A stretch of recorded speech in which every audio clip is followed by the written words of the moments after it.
Welcome to The Explainer. Today, we're dusting off a classic, a digital marketing playbook from all the way back in 2009. We're going to break down its core ideas for starting an online business using a really clever shortcut. So you ready? Let's jump right in.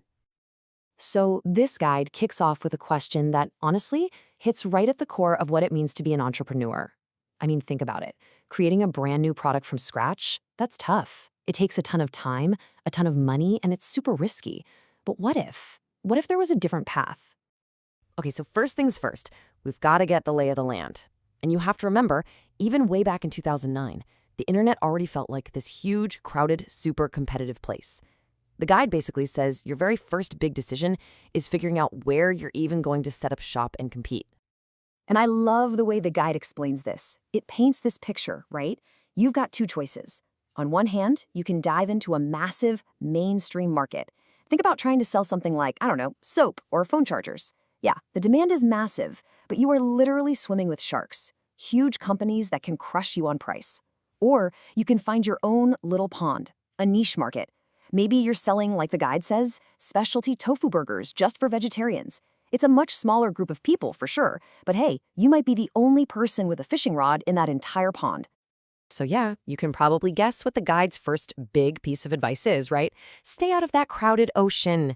The core strategy here is to stop trying to be everything to everybody. Instead, you focus on becoming something really special to a small, specific group of people, and that is niche marketing. Now, the definition here seems simple, but it's actually incredibly powerful. See, it's not just about picking a small group to sell to. It's about finding a group of people with a specific need, a specific desire that all the big companies are just ignoring. Or maybe they're doing a really bad job of serving them. Your job is to spot that gap in the market and just swoop in and fill it. Okay, so what's in it for you? Why go through all the trouble of finding a niche? Well, the payoff is huge, and it breaks down into 3 awesome benefits. First, less competition. I mean, that's obvious, right? You actually have room to breathe and build a real brand. Second, you can charge more. When you're the only game in town for a specific problem, people aren't as worried about the price. And what happens when you combine less competition with higher prices? You guessed it, way better profit margins, even if you're not selling to millions of people. All right, so you've got your niche picked out, you know who you're selling to. But now, what are you going to sell them? This is where the guide introduces its next big idea. And honestly, it's framed as a massive shortcut for anyone just starting out. And here it is, the real game changer in this whole playbook. Imagine this. Instead of spending months, maybe even years, building a product from the ground up, what if you could just acquire the rights to sell something that already exists? That's the whole world of resale rights products. We're talking about things like eBooks, software, courses, articles, stuff that someone else already created that you can get a license to sell as your own. But you gotta know, not all of these rights are the same. It's kind of like a ladder. At the bottom, you have basic resale rights. You can sell the product, but that's it. A step up is master resale rights, which means you can sell the product and your customers can sell it too. But the real magic, the top of the ladder, is something called private label rights, or PLR. This is the big one. With PLR, you can take that product, edit it, slap your own name and branding on it, and basically make it completely yours. So you see where this is going, right?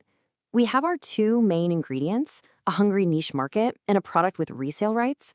The guide now shows us how to put them together in a simple recipe, a blueprint for making some actual profit. And here's the plan, broken down into 4 super clear steps. Step 1, find your niche. We talked about that. Step 2, go out and acquire a product with resale rights, and you really want to aim for PLR if you can for that flexibility.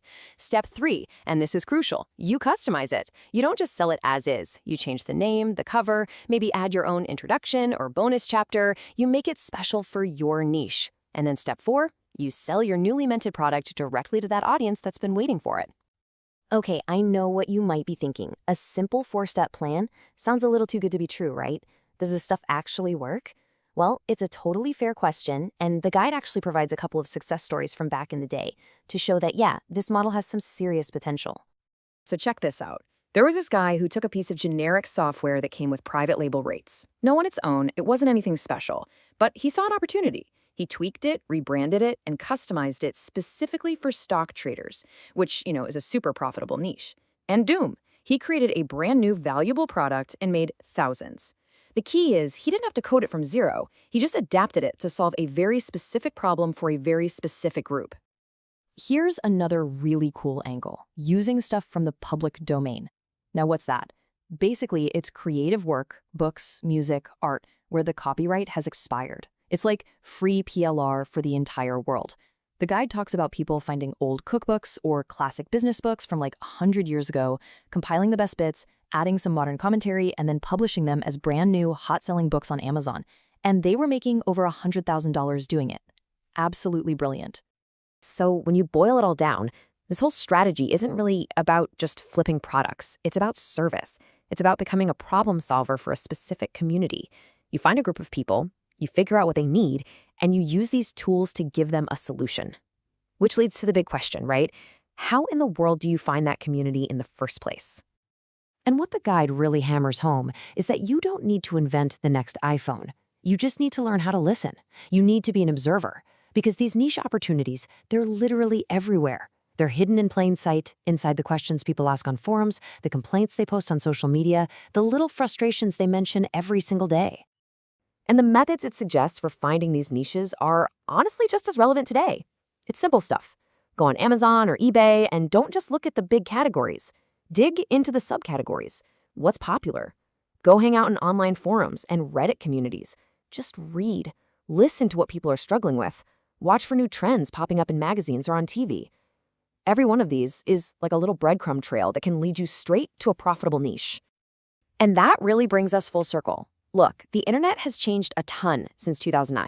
The platforms are different, the tools are different, but the core idea, that fundamental strategy of finding a group of people with an overlooked problem and creating a solution just for them, that is as powerful and as profitable today as it has ever been. So it leaves us with one final thought, a question that's just as important now as it was then.